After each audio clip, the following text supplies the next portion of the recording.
publications announced the solution: the people's only salvation. Time magazine, in an article titled "The New World Order," said that the new super bank would control the world's currencies and set interest rates, and that the new bank would, quote, knock the heads of bad countries like the United States. At a meeting of central bank heads and finance ministers dubbed Bretton Woods II, the plan for world government was unveiled by the very bankers that had engineered the collapse. Formerly sovereign countries would now pay their taxes directly to the banking cartel. Hundreds of new carbon taxes, controlling every facet of human activity, would only be the beginning. Now, all the elite had to do was to sell the public on accepting the final phase of their takeover. And it's Obama's job to sucker the public into standing down so the bankers' agenda can move forward unhindered. Never before in U.S. history has the media gotten behind a president like they are behind Obama. The press has pulled out all the stops, bestowing a crown of infallibility upon Obama as the savior of the people. The elite are betting everything they've got on Obama's charisma and hoping that he can sell the world on their program of tyranny. Yes, there have been differences between America and Europe. No doubt there will be differences in the future. But the burdens of global citizenship continue to bind us together. A change of leadership in Washington will not lift this burden. In this new century, Americans and Europeans alike will be required to do more, not less. Partnership and cooperation among nations is not a choice. It is the only way. We've got to give them a stake in creating the kind of world order that I think all of us would like to see. In truth, Obama is not simply continuing George W. Bush's policies. He is radically expanding them.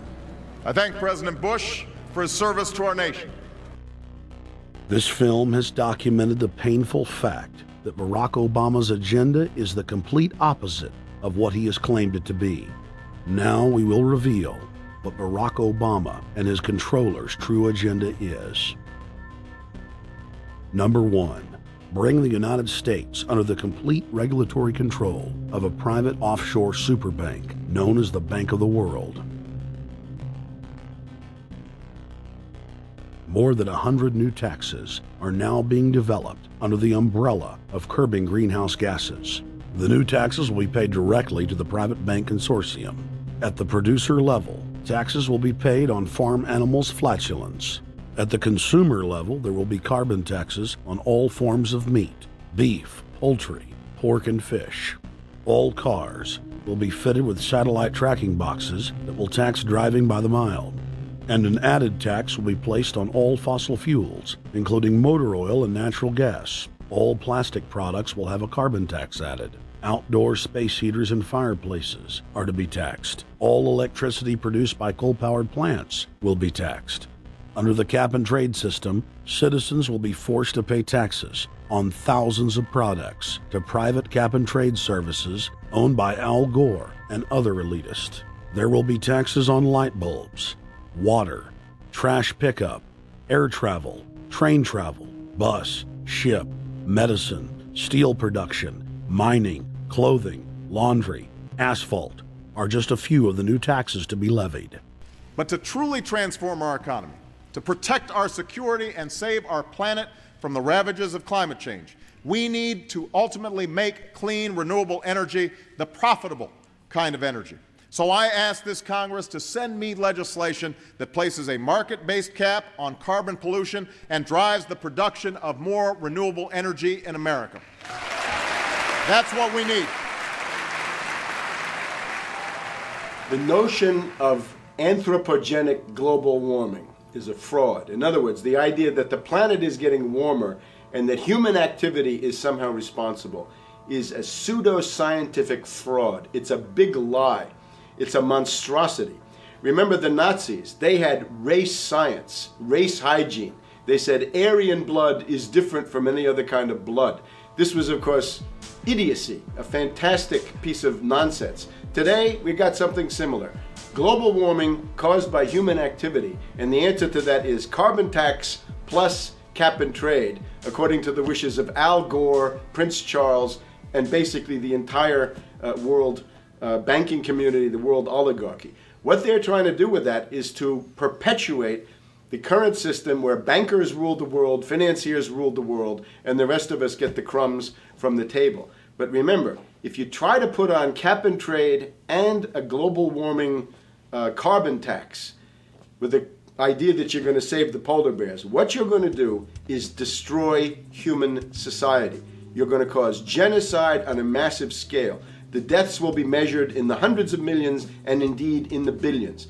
Just the idea of global warming means that there'll be no development for Africa, no development for the poorer parts of Southeast Asia, and no world economic recovery of any kind ever in our entire lifetime. So it's important to expose and fight the pseudoscientific fraud of global warming. One more point about this. You don't need a climatologist to know that this stuff is a fraud. I'm a historian.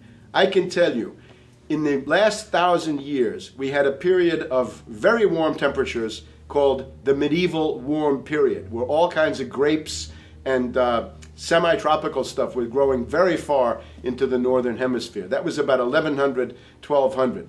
It happened to correspond with an all-time maximum of sunspots. Right now, we can say that we're going into another maximum period where there'll be some warming, but we're well within the limits of the medieval warm period. About 1600 to 1650, there was an ice age in northern Europe. The North Sea was filled with ice. The German and Dutch ports and the English ports were filled with ice. That corresponds to an all-time minimum of sunspot activity, the Spörer minimum and the Maunder minimum. So this has largely got to do with solar activity. We can see that other planets, not just the Earth, are warming slightly as a result of increased solar activity. But we're well within the minimum. So what the oligarchs claim to be an open and shut scientific case is a piece of pseudo-scientific nonsense, and it should be rejected. Number 2. The social engineers are fully aware that the Obama craze will wear off quickly, so they are racing to put in place the most oppressive police state control grid in human history. 20,000 battle-hardened regular Army troops are now being deployed to patrol the streets of the United States. FEMA is now building giant camps in every region of the country, and the Congress has introduced bills like the National Emergency Centers Act, H.R. 645, which merges local governments and the police under federal control. And as we all know that have watched these things, they're ready for the riots. With these detention centers that are being opened up around the country, with state police training for riot control in the event of economic calamity and food riots, they know what's going on and they're prepared for it. So people better also prepare for it themselves. Anyone that's not prepared for what's going to happen, they deserve what they get, because there's enough information out there pointing to the problems, and they should take all precautionary actions. Next, Obama ordered the Defense Department to issue DoD Directive 1404.10, establishing a 1 million person civilian army under his control. Simultaneously, Obama launched usaservice.org. The new website deceptively masquerades as a federal agency, but in reality is a recruiting tool building a separate, completely private army outside of government that takes orders directly from Obama's controllers. Barack Obama has refused to rescind Presidential Decision Directive 51, signed by George W. Bush. The directive plainly states the president is a dictator and that Congress is ceremonial. We cannot continue to rely only on our military in order to achieve the national security objectives that we've set. We've got to have a civilian national security force that's just as powerful, just as strong, just as well funded. President Obama and his Chief of Staff, Rahm Emanuel, have repeatedly stated on the record that all Americans below the age of 64 will be forcibly conscripted into federal service. Citizenship is not an entitlement program. It comes with responsibility.